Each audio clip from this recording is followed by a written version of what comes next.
साधक किसी कुसंगी अधर्मी का अन्न खा लेता है या उससे मित्रता करके उसका संभाषण आदि स्वीकार करता है या मानसिक चिंतन करने लगता है, ये बड़ा कुसंग है। वृत्ति का कुसंग, व्यक्ति का कुसंग, आहार का कुसंग, दृश्य का कुसंग, ये हमें मार्ग से भ्रष्ट कर देता है। बहुत सावधान। अभक्त संगो देहोत्थो वाचिको मानसस तथा त्रिविधोपि परित्याजो भक्ति कामनाय बुधई। जिसे विशुद्ध प्रेम लक्षणा भक्ति की कामना है, ऐसे बुद्धिमान उपासक को चाहिए कि देहोत्थ शरीर से, वाचिको वाणी से, मानसस तथा मन से भी अभक्त का संग न करे, अभक्त की चर्चा भी ना करे। अरे वो अमुक ऐसा, बिल्कुल नहीं। चर्चा होने लगे कान में अंगुली डाल लो। अभक्त की चर्चा सुनने मात्र से सुकृत नष्ट हो जाते हैं, मन मलिन हो जाता है। पर निंदा के सुने थे किए थे, दोनों बराबर हैं। आवत नहीं कछु हाथ, मूर्ख पर्वत पाप को ले चल अपने साथ। उपासक को चाहिए कि अभक्त पुरुष की वाणी से चर्चा भी ना करे। और ये बहुतायत है। जहां चार साधक बैठेंगे तो अपने में गुणाभिमान करके किसी साधक के न्यून आचरणों की चर्चा करने लगेंगे। ये बहुत हानिकारक है। परदोष दर्शन, परदोष वार्ता, ये साधक के साधन को चाट जाती है, उसको पता भी नहीं चलता और वो खाली होकर फिर विषयों का चिंतन करने लगता है। मन से भी उसका चिंतन न करे। अमुक जो है ऐसा ऐसा ऐसा कर रहा है, वो ऐसा उत्तम साधक नहीं। ऐसा क्यों बोले? नहीं है इसलिए चिंतन करे। तो तुमने क्रिया देखी, अंदर कारण तत्व नहीं देखा कि उसमें हमारा आराध्य देव बैठा हुआ है। ये क्रूरापि पापिनो न च सताम संभाष्य दृश्या से सर्वानुवस्थितया निरीक्ष परम स्वाराध्य बुद्धिर्मम। मेरे आराध्य देव वहां बैठे हुए हैं। बाहरी क्रियाएं तो हमको बाहरी क्रियाओं से कोई लेना देना नहीं। हम मन से चिंतन न करें, वाणी से चर्चा न करें और शरीर से संग न करें। खान पान तो कीजिए रसिक मंडली माही, जिनके और उपासना तहां उचित द्रुनाए। फिर वो तो अभक्त है, उसके संग खान पान, हंसी मजाक, बातचीत, बैठना उठना, ऐसा बिल्कुल नहीं। ये व्यक्ति और आजकल यंत्र है मोबाइल, इसमें भी जैसे संसार में गुण अवगुण युक्त सब कुछ है। जड़ चेतन गुण दोष में विश्व कीन करतार, संत हंस गुण गाय पे परिहरिवार विकार। जैसे हंस को पानी और दूध मिलाकर रख दो कहते हैं, दूध पी लेता है, पानी छोड़ देता है। ऐसे ही संत जो परम हंस हैं वो जगत में भागवतिक गुणों को केवल देखते हैं, मायाकृत इन दोषों का त्याग कर देते हैं। ऐसे ही आपके पास, आप किसी से मिलते नहीं पर आपके पास मोबाइल है और आप उसमें से जो भक्ति विरोधी बातें हैं वो देखते हैं, सुनते हैं, उनका मनन करते हैं, तो आपका कुसंग हो रहा है। आप अपनी भक्ति को खो देंगे। बहुत सावधान। काय कहा काय संबंधाद, शरीर के संबंधी कोई भी हो, अगर वो भगवत विमुख हैं, भगवत विमुख उपदेश करते हैं, भगवत विमुख चेष्टा करते हैं, हमें बिल्कुल उस संबंध को नहीं मानना है, क्योंकि हमें इस जन्म में श्यामा श्याम की प्राप्ति करनी है। प्रहलाद जी हाथ जोड़कर साष्टांग दंडवत करके खड़े हुए, पिताश्री कहकर सम्मान से बोलते थे। जब हरि की निंदा करने लगे हिरण्यकश्यप, प्रहलाद जी ने दैत्यराज कह के बाद, अब नहीं, जाके प्रिय राम वेदे ही तजिए ताहि कोटि बैरिशम जद्यप परम स्नेही। भरत जी माता कैकेयी को साष्टांग प्रणाम करते। जब आराध्य देव श्री राम को 14 वर्ष का वनवास रूपी वरदान मांगने की बात सुनी तो कहा, पापिनी आज के बाद तेरा कभी मुख नहीं देखेंगे और तुझे कभी मां नहीं कहेंगे। जीवन में भरत जी ने मां नहीं कहा। यहां कह रहे कायिका काय संबंधात, कायिक अभक्त संग, वो चाहे रिश्ते नाते में कितना भी पूज्य हो, यदि हमारे भगवान की निंदा करता है, भगवत मार्ग की निंदा करता है, भगवत विमुख है, तो हम आवश्यकता पड़ी तो उसकी सेवा कर देंगे। यदि हम पुत्र हैं या अमुक संबंध है, वो दुख में है, तो हम सेवा कर देंगे, पर अब उसका संग नहीं करेंगे, उसकी आज्ञा नहीं पालन करेंगे, उसकी बात नहीं सुनेंगे। वचसा भाषणात्मक, वाणी से हम ऐसे अपवित्र आचरण करने वालों की चर्चा ना करें। अन्नादि नाम मानसस्तु, भोजन दिया हुआ ऐसे अभक्त का कभी ना पाए। जो भगवान की अवहेलना करता है, भले वो हमारा रिश्तेदार है, अगर हमें जाना पड़ा तो हम ये बोल देंगे कि आज हमारे उदर में दर्द है, हम यहां प्रसाद नहीं पा पाएंगे, औषधि ले रहे हैं। इसमें कोई मिथ्या नहीं। हम भगवत मार्ग को पुष्ट करने के लिए अभक्त के घर का अन्न भी न खाए। अन्नादि नाम मानसस्तु, अगर अन्नादि पाओगे तो तुम्हारी मानसिक वृत्ति बिगड़ जाएगी। बिल्कुल ये पूरा अनुभव की बात है। एक दिन माधुकरी रोटी पा करके फिर उसका भजन, एक दिन भंडारे का अन्न पा करके फिर उसका परिणाम देखो। चिंतन में जमीन आसमान का अंतर हो जाता है।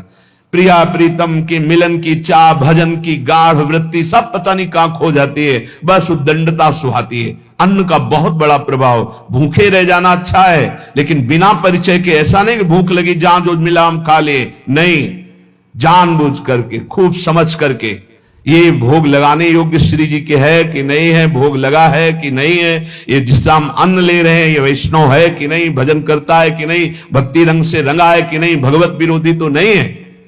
जहां तहां अन्न खात सखी कहत, आप गात सकल दिवस द्वंद जात, रात सर्व सो वहीं। सेवक जी महाराज कह रहे जहां मन आया वहां भोजन कर लिया, अपने को कह रहे सखी, अपने को सहचरी कर रहे, दिन भर प्रपंच में बीतता, रात सोने में, अपने को कह रहे मैं रसिक उपासक हूं।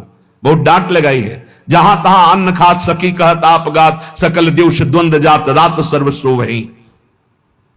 इसलिए अभक्त का शारीरिक, मानसिक, वाचिक त्याग करके भक्तों का संग करे। भक्तों की पहचान कैसे हम जाने कि इनका संग करना चाहिए? बोले अप्रेक्षक्लम आत्मनो विदधति प्रीत्या परेशाम प्रियम लज्जन्ते दुरितोद्गमा दिव निज स्तोत्रानुबंधादपि विद्या वित्त कुलादभिश्च यदमि यान्ति क्रमान्नमृतां रम्या कापि शतां यं विजयते नैसर्ग की प्रक्रिया। संत जन किसे कहते हैं? बोले जो निरंतर अपनी चित्त वृत्ति को प्रभु में लगाए होते हैं। संत की सबसे पहली पहचान अव्यावृत भजनात्, अखंड भजन, श्रम रहित, कोई मेहनत नहीं करनी पड़ रही, उसका स्वभाव है, उनका स्वभाव है भगवत चिंतन करना। याजुपर्यो में सहज स्वभाव, श्री हरिवंश नाम रस जाओ, ये स्वभाव पड़ गया है, स्वाद मिल गया है नाम का, स्मरण का। संत की सबसे बड़ी पहचान है हर समय वो निरंतर अविरत तैल धारावत अपने इष्ट के चिंतन में। मुखाकृति देखते ही पता चल जाता है बहिर्मुख है या अंतर्मुख है, ये श्री जी के चिंतन में या संसार के चिंतन में। ये तो बहुत छोटे छोटे साधकों को पता चल जाता है जो ठीक से साधना करते हैं। दूसरा, संत की पहचान दूसरे के क्लेश को देखकर तत्काल द्रवित हो जाना और उसकी दुख निवृत्ति के लिए तत्पर हो जाना। पर दुख द्रवई सुसंत पुनीता, दूसरे के दुख निवृत्ति के लिए तत्पर हो। हे भगवान, कैसे मैं इसका दुख दूर करूं, क्या करूं? अब उसके पास कोई उपाय नहीं तो सीधे भगवान से हे नाथ, इसके दुख को दूर करो, प्रभु आप कृपा करो, मुझे प्रेरणा करो, मैं कैसे इसके दुख को दूर करूं, कैसे सुखी हो पावे। ये संत सरल चित जगत हित जान स्वभाव स्नेह, उनका स्वभाव ही होता है जगत हित।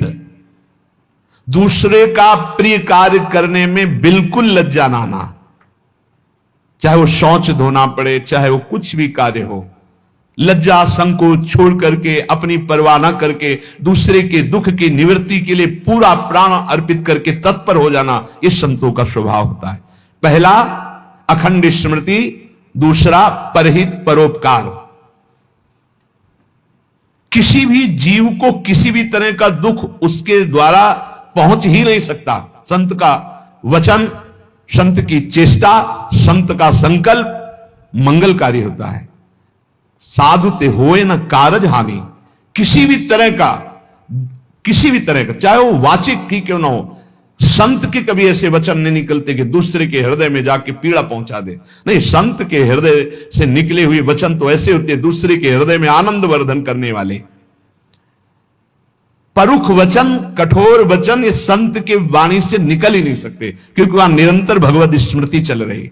शरीर से ऐसी चेष्टा ही नहीं हो सकती।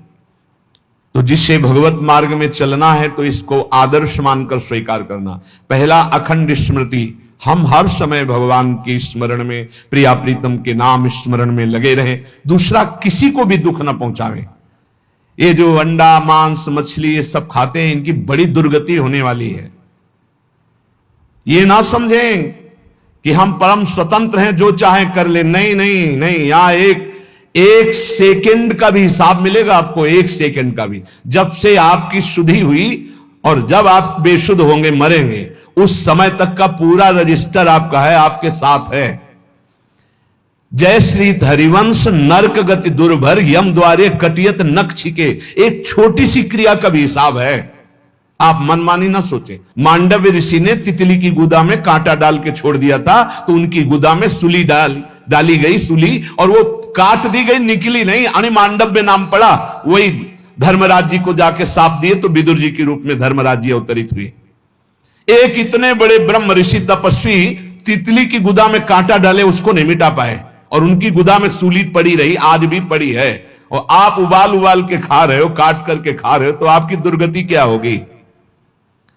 सावधान हो जाए। सबसे प्रार्थना है, यदि जीवन अपना मंगलमय आनंदमय करना चाहते हो तो मदिरापान करना, मांस खाना, अंडा खाना, मछली खाना, ये जीव जंतुओं को भूनकर उबाल कर खाना बंद कर दो। नहीं, नरक में भुने जाओगे, और यहां भी भुनोगे।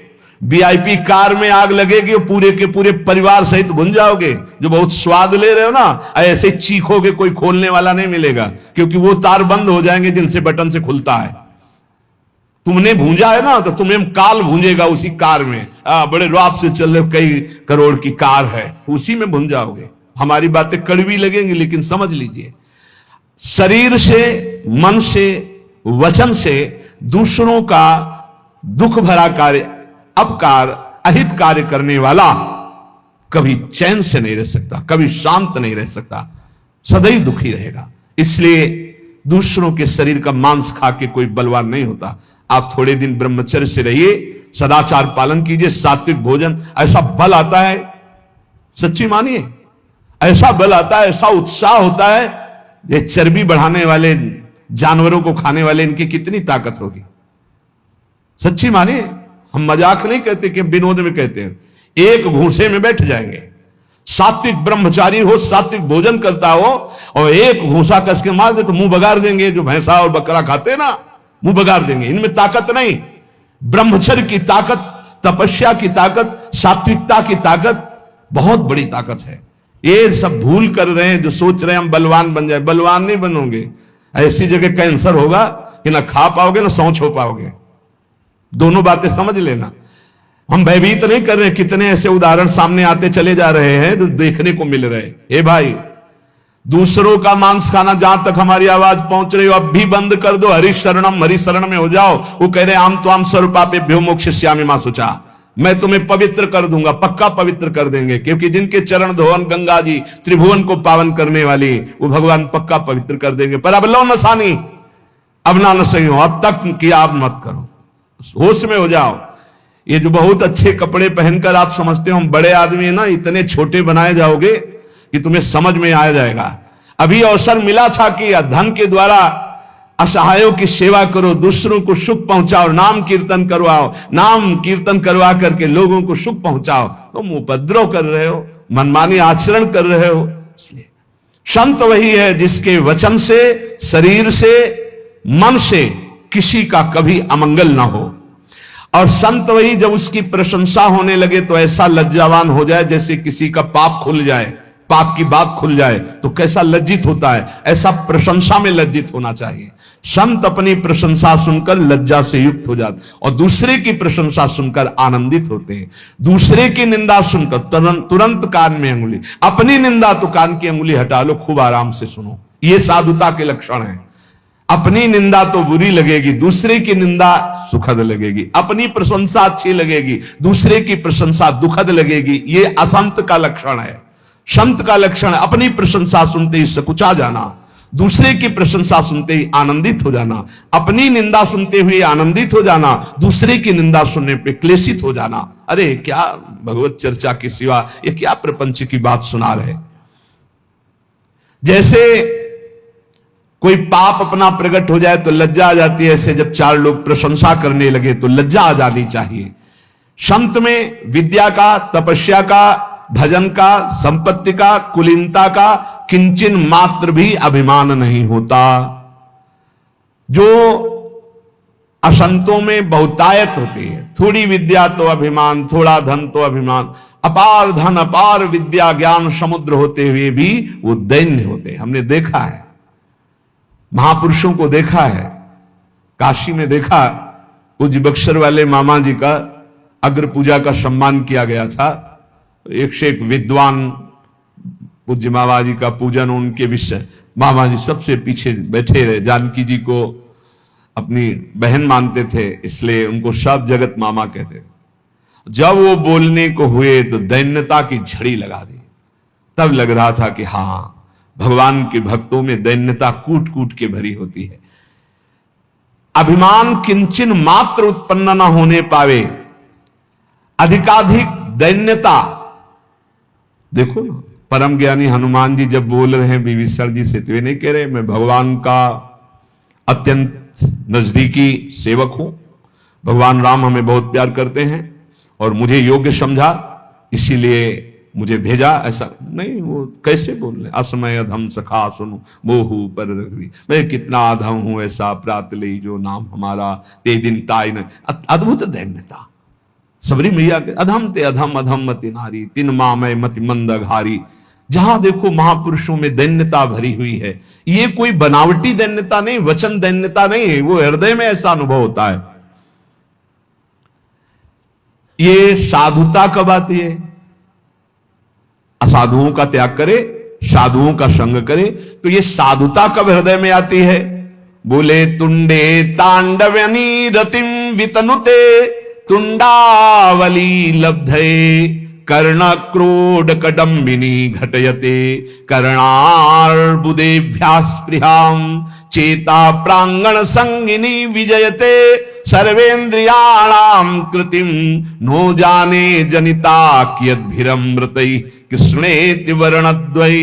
जिसकी जिह्वा में दो अक्षर राधा राधा कृष्ण कृष्ण ये हर समय चलता रहता है, सब सद्गुण आ जाएंगे, धन्यता आ जाएगी, अभिमान का नाश हो जाएगा, तत्वबोध हो जाएगा, भगवत प्रेम हो जाएगा, विश्वास मान लो, सब कुछ हो जाएगा।